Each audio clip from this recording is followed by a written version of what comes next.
Okay, what's going on, everybody? Just want to give you a quick little video. I had a little run-in with losing a lot of LP gas on the coach. I filled it up after all the repairs were done, thinking that they used all the propane up because it wasn't being plugged in at the shop. And lo and behold, what had happened is my refrigerator here was not getting AC electric to it. It was automatically going to LP gas. The main thing is I basically keep this unit plugged in at all times, and I normally will keep my valve open on my tank at all times. Never know when I need it. I mean, we use it often, so I don't store it. If you were to store your coach for like a month or 2 months or something like that, obviously you're going to want to shut off the propane tank all the way off and just leave it until you get in the coach again. Normally you're not going to run anything. Normally you're not going to run, your refrigerators or anything like that, so it's not necessary. As far as us, we like to keep the valve open and we like to keep this running because, we might get into it and say, okay, we're going to take off. At the spur of the moment, we already got a cold refrigerator. We could take our stuff right from the house or from the store and put it right inside the coach, and we're ready to go. Another reason I like to keep the LP tank open is because if I want to use anything at that particular time, if we need heat, which is not too often down here in the South Florida, but if we do, sometimes we get a cold day here and there, and if we're in the RV, I'd like to just be able to switch it on. Or if we want to use the stove, I like to be able to just switch it on, which is not too often. And also, this unit obviously is an automatic unit which switches from LP gas to electric. And what happens is when I go to unplug this unit, when we're ready to go, when I unplug it, it will switch from electric to LP gas. And that would just be until I'm ready. When we get in the unit, normally I'll start the generator up, and then boom, it'll switch right back to electric. In this case, I thought it was already running on electric, and when I checked the LP levels, they should have been full because the last time I filled it, and I haven't used any propane. Like I said, we have supplement heat pump heat in here, so on electric, so we really don't get to use the propane too often. Like I said, unless we go up north and it gets cold, obviously we're using the heat, and the heat pump only is efficient to a certain degree.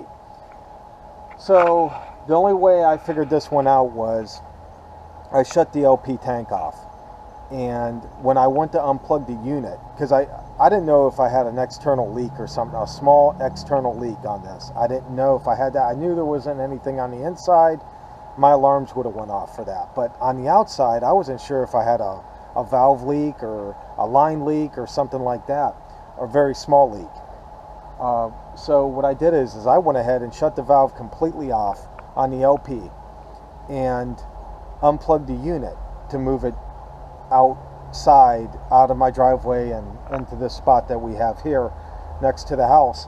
And the refrigerator started beeping. And basically what that's telling me is it has no source to keep running on. It doesn't have LP because I shut the valve off, and it's not hooked to electric, and the generator's not on. So basically it's warning me that, listen, I need some source of energy to stay cool. And I was thinking, okay, that's weird that it's not, after I plugged the unit back in, that it didn't catch AC power. So I figured, oh, that's weird. It's not, for some reason, it's not thinking that it's hooked up to power, even though it is. So what I ended up doing here is I unplugged the unit here from the 110 socket.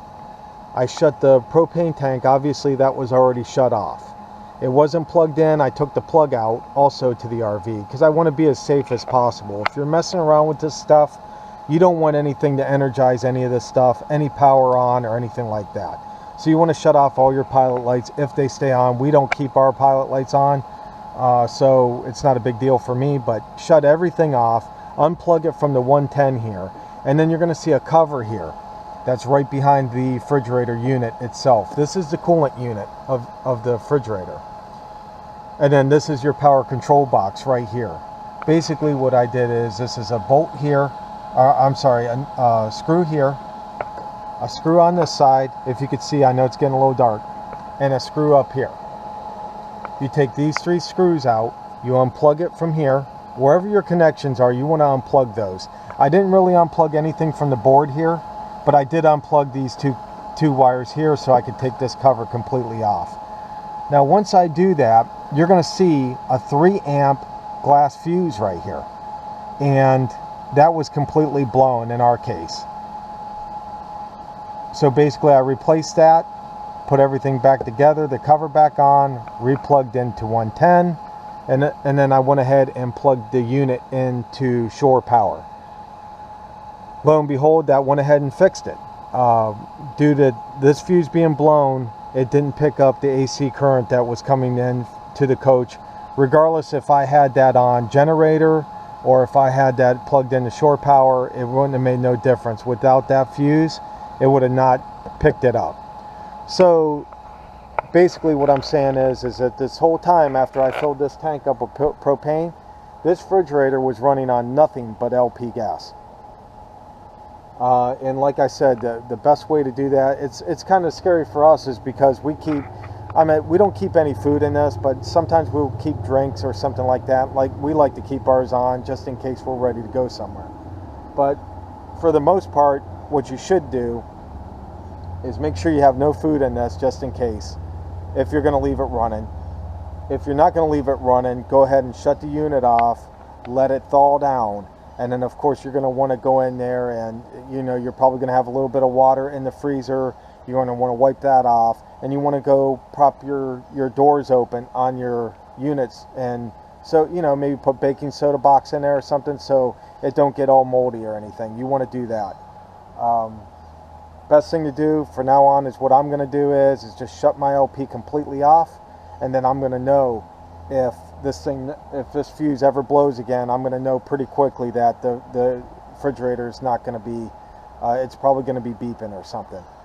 Or I might just shut the unit off and shut the propane off too, and then that way I don't have to worry about it sitting there beeping. I'll just flip the switch on inside for the power to go off on the unit itself, and then when we're ready, it really doesn't take that long. It normally takes about a day to get up to temperature in here anyway, but we go on the spur of the moment sometimes, and I like to have everything ready to roll. But hope this helps somebody. That's hopefully a quick fix to your situation. If your refrigerator is not catching AC, but it's running on propane, that means your coolant unit's working. That means your power inside is working, but it's probably more or less the fuse in here that is causing your issue of why it's not picking up on AC electric. So, hey guys, hope this helps somebody, and we'll talk to you later. Have a good day. Bye.